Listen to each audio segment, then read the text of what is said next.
आपने अक्सर लोगों को बोलते हुए सुना होगा कि सब मोह माया है, लेकिन सत्य तो यह है कि इस तरह के शब्दों का प्रयोग करने वाले ही माया से परिचित नहीं होते। असल में माया क्या है या माया किसे कहते हैं, यह बहुत कम ही लोग जानते हैं। हालांकि हमारे ग्रंथ हमें बताते हैं कि माया क्या है, लेकिन फिर भी लोगों ने उसके गलत मतलब ही निकाल पाए हैं। इसीलिए आज यह जानना और इसका प्रचार करना बेहद जरूरी है कि असलियत में माया क्या है। माया एक तरह से भ्रम है।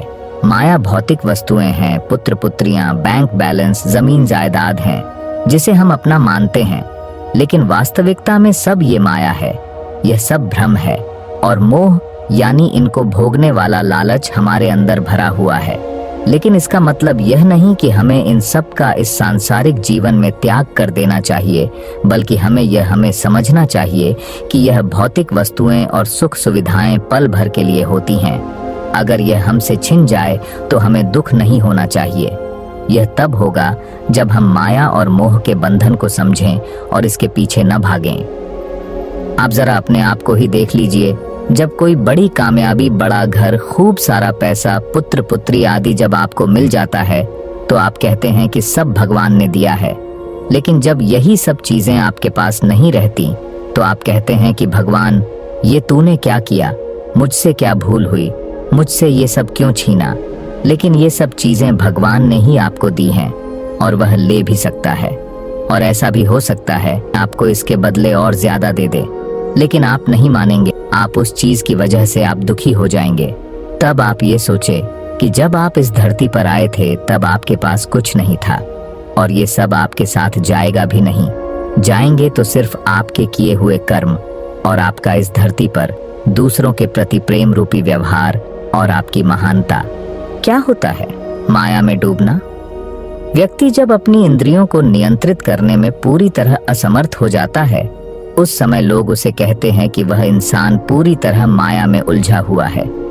मतलब यही है कि वह जिंदगी के मूल्यों को भूलकर छोटी छोटी तुच्छता दिखा रहा है।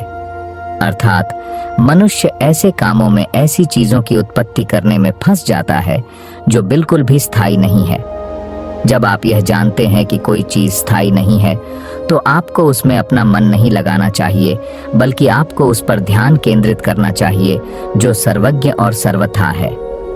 जरा सोचिए, आप इतने सालों से, बचपन से लेकर अभी तक वही काम करते आ रहे हैं जो बाकी सब कर रहे हैं। हो सकता है कि आप ज्यादा या दूसरे लोग कम कर रहे हों। यही काम आपके पिता ने किया होगा, और यही उनके पिता ने किया होगा, और यही उनके भी पिता ने। ऐसा ही कितने सालों से लोग दोहराते आ रहे हैं। फिर भी हम ये नहीं समझ पा रहे हैं कि आप भी वही प्रक्रिया दोहरा रहे जो लोग हजारों सालों से करते आ रहे हैं। अभी आप किसी माया रूपी चीज के पीछे पागल हैं। फिर यही करते करते आप किसी दिन मृत्यु को प्राप्त होंगे। फिर आपका बेटा या बेटी यही करते करते मृत्यु को प्राप्त होंगे, और यही हजारों वर्ष तक चलेगा। अब आप सोचिए, क्या भगवान ने आपको इसी काम को दोहराने के लिए भेजा है? जरा भगवत गीता के इस श्लोक को समझे। दैवी येषा गुणमयी मम माया दुरत्या मामेव ये प्रपद्यन्ते माया में ताम तरन्तिते। इसका अर्थ है, गुणों से परिपूर्ण मेरी यह दिव्य माया अजेय है। जो मेरी शरण में आते हैं वे इस माया से पार हो जाते हैं। यहाँ पर अजेय का अर्थ है कि जिसको आप कभी नहीं जीत सकते, यानी आप माया से कभी मुक्त नहीं हो पाएंगे। लेकिन आप सभी जब भगवान की शरण में जाएंगे तो आप इससे पार यानी मुक्त हो जाएंगे। अगर आप माया को आसान भाषा में समझना चाहते हैं तो इसे जरूर सुने। नारद ने एक दिन श्री कृष्ण से पूछा, प्रभु आपकी माया कैसी है, मैं देखना चाहता हूँ। कई दिन के बाद श्री कृष्ण नारद को लेकर एक जंगल में गए। बहुत दूर जाने के बाद श्री कृष्ण नारद से बोले, नारद मुझे बड़ी प्यास लगी है, क्या कहीं से थोड़ा जल लाकर पिला सकते हो? नारद बोले, प्रभु कुछ देर ठहरिए, मैं अभी जल लेकर आता हूँ। यह कहकर नारद चले गए। कुछ दूर पर एक गांव था। नारद वहीं जल की खोज करने लगे। एक मकान के द्वार पर पहुंचकर उन्होंने खटखटाया। द्वार खुला और एक परम सुंदरी कन्या उनके सम्मुख आकर खड़ी हुई। उसे देखते ही नारद सब कुछ भूल गए। भगवान उनकी प्रतीक्षा कर रहे होंगे, वे प्यासे होंगे, हो सकता है प्यास से उनका प्राण वियोग भी हो जाए। ये सभी बातें नारद भूल गए। सब कुछ भूलकर वे उसी कन्या के साथ बातचीत करने लगे। धीरे धीरे एक दूसरे के प्रति प्रणय भाव उत्पन्न होने लगा। तब फिर नारद उस कन्या के पिता के पास जाकर उसके साथ विवाह करने के लिए प्रार्थना करने लगे। विवाह भी हो गया और वे उसी गांव में रहने लगे। धीरे धीरे उनके संतति भी होने लगी। इसी तरह रहते रहते 12 वर्ष बीत गए। नारद के ससुर भी मर गए और उनकी संपत्ति के नारद उत्तराधिकारी हो गए और पुत्र कलत्र, भूमि, पशु, संपत्ति, गृह आदि को लेकर नारद खूब स्वच्छंदता पूर्वक सुख से रहने लगे। अंत में उन्हें यह बोध होने लगा कि वे खूब सुखी हैं। इसी समय उस देश में बाढ़ आई। एक दिन रात के समय नदी दोनों तटों को तोड़कर बहने लगी और संपूर्ण गांव डूब गया। मकान सब गिरने लगे। मनुष्य, पशु, पक्षी सब बह बह कर डूबने लगे। नदी की धार में सभी कुछ बहने लगा। नारद को भी भागना पड़ा। एक हाथ से उन्होंने स्त्री को पकड़ा, दूसरे हाथ से 2 बच्चों को और एक बालक को कंधे पर बिठाकर उस भयंकर नदी को पार करने की चेष्टा करने लगे। कुछ दूर जाने के बाद ही लहरों का वेग बढ़ने लगा।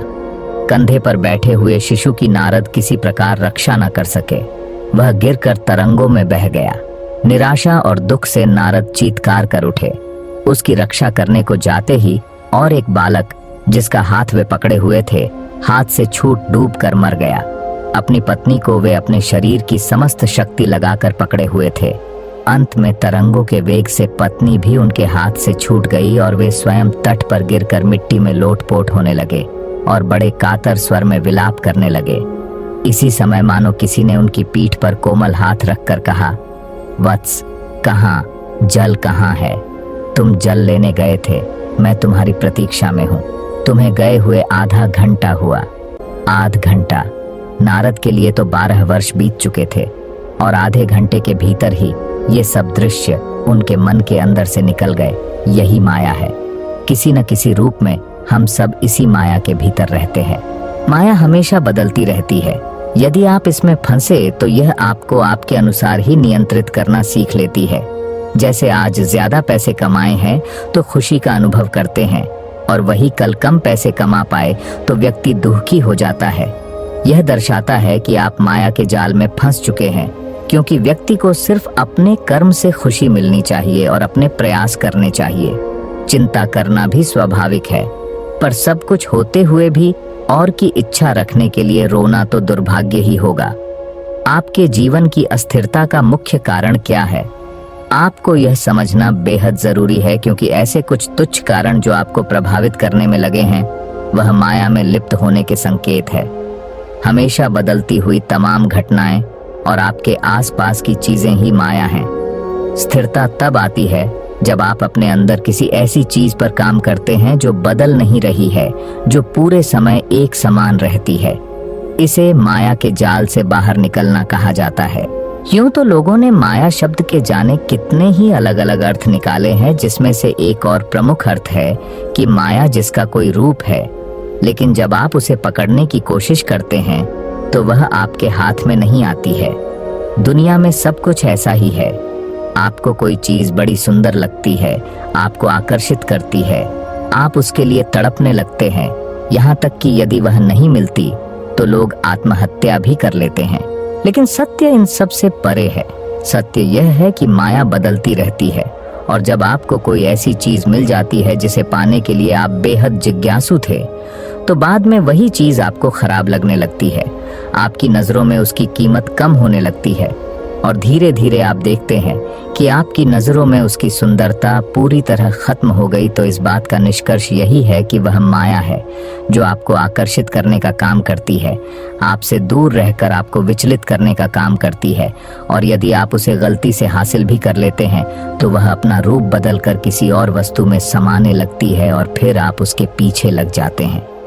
जो कुछ भी आपको विचलित करता है, भले भी वह कोई चीज हो या इंसान, तो आपको यह समझना चाहिए कि यह माया है और इसका काम सिर्फ आपको आपके मूल लक्ष्य से भटकाना है। इसके अतिरिक्त माया आपको कोई संतुष्टि नहीं देगी। यदि आप ऐसा सोचते हैं कि कोई महंगी गाड़ी लेकर आप खुद को संतुष्ट महसूस करेंगे, तो यह आपकी सबसे बड़ी गलतफहमी है। इसी प्रकार यदि आप किसी महिला को पाना चाहते हैं और आपको लगता कि यदि वह महिला आपके जीवन में आई तो आपको संतुष्टि मिलेगी, तो यह भी माया है और आपकी सबसे बड़ी भूल है।